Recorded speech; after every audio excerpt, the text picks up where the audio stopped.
Telugu medium చదువుకున్నాడు అక్కర్రాడా? తెలుగు భాష కోసం, తెలుగు ఆత్మ గౌరవం కోసం పోరాటం చేసినటువంటి గడ్డ ఈ తెలుగు గడ్డ.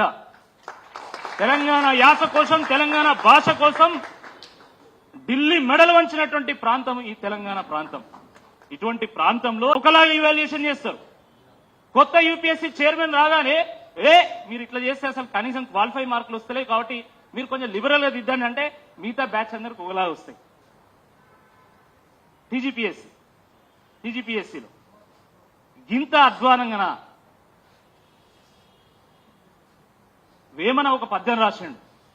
ఆత్మశుద్ధి లేని ఆచారమేలా, బాండశుద్ధి లేని పాకమేలా, చిత్తశుద్ధి లేని శివపూజలేలరా విశ్వధావిరామ వినురవేమ అని రాసిండు. వేమన కనుక ఈ కాలంలో బతుకుంటే, ఈ రేవంత్ రెడ్డి గారి కాలంలో బతుకుంటే, ఈ రేవంత్ రెడ్డి గారి వ్యవహారం చూసిన తర్వాత ఆయన సద్బుద్ధి లేని ముఖ్యమంత్రి లేలరా అని చెప్పి ఆ పద్యంలో యాడ్ చేసి విశ్వధావిరామ వినురవేమ అనేటోడు. గంత అధ్వానమైనటువంటి ఒక పరిస్థితి ఈరోజు ఈ తెలంగాణ నెలకొన్నది. పోనీ సరే, ఇంత అన్యాయం జరిగింది కాబట్టి మేము కోర్టుకు పోతామని చెప్పి పాపం అభ్యర్థులందరూ కూడా హైకోర్టుకు పోయారు. సహజంగా ప్రతి పౌరుడికి కోర్టు మీద నమ్మకం ఉంటుంది. ఇంతకుముందు గంగాధర్ గారు కానీ లేకపోతే మన ఆర్పీఐ అధ్యక్షులు వారు కూడా ఇద్దరు కూడా ఏం చెప్పారు? రాజ్యాంగం పట్ల నమ్మకం ఉండాలి, చట్టాల పట్ల నమ్మకం ఉండాలి, న్యాయస్థానాల పట్ల నమ్మకం ఉండాలంటారు. ఎందుకంటే ఎట్లనైనా చేసి అది మనల్ని కాపాడుతున్నటువంటి ఒక విశ్వాసం. డాక్టర్ బిఆర్ అంబేద్కర్ గారు రచించినటువంటి రాజ్యాంగానికి ఆ శక్తి ఉంది. అనేక సందర్భాల్లో కూడా అది రుజువైంది. ఇది వాస్తవం. వీళ్ళు కూడా నమ్మిళ్ళు కోర్టుకు పోయిండు.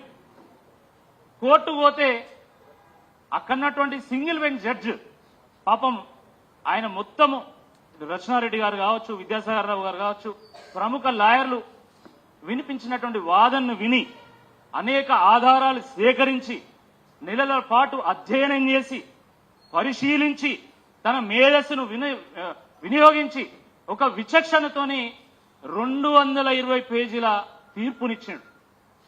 ఆ తీర్పు చూస్తే అసలు ప్రభుత్వం ఎక్కడ తలబెట్టుకోవాలని కూడా అర్థం కాదు. అంత దారుణంగా వాళ్ళు చేసినటువంటి తప్పులన్నీ లెక్కగట్టి మరీ చూపెట్టిండు. పాపం ఈ అభ్యర్థులందరూ కూడా సంబరపడ్డారు. నా దగ్గర కూడా వచ్చింది, కొంతమంది స్వీట్స్ కూడా ఇచ్చింది.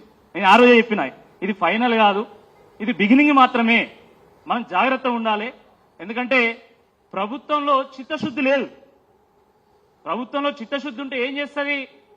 హైకోర్టు తీర్పులో చాలా స్పష్టంగా ఈ ఇవాల్యుయేషన్ లో తప్పులు జరినాయని చెప్పింది. కాబట్టి ఈ 25,000 మంది ఎవరైతే పరీక్ష రాసిందో వాళ్ళకు న్యాయం చేసేటువంటి ఒక ప్రయత్నం చేయాలని చెప్పి ఒక ముఖ్యమంత్రిగా, ఒక ప్రభుత్వంగా వాళ్ళు ఆలోచిస్తారు.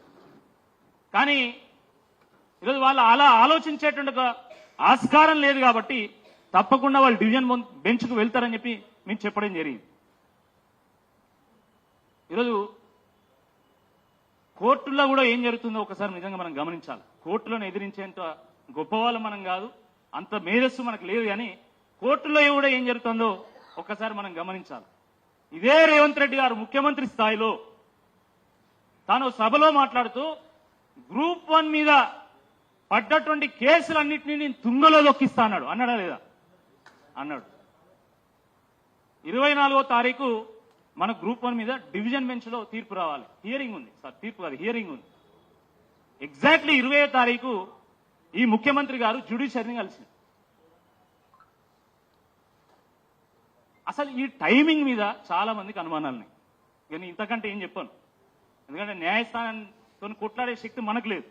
న్యాయస్థానాన్ని తప్పుపట్టేంత స్థాయి మనది కాదు. కాబట్టి ఆ టైమింగ్ మీద ఈరోజు సర్వత్రా చర్చ జరుగుతున్నది. చర్చ జరిపేటోడు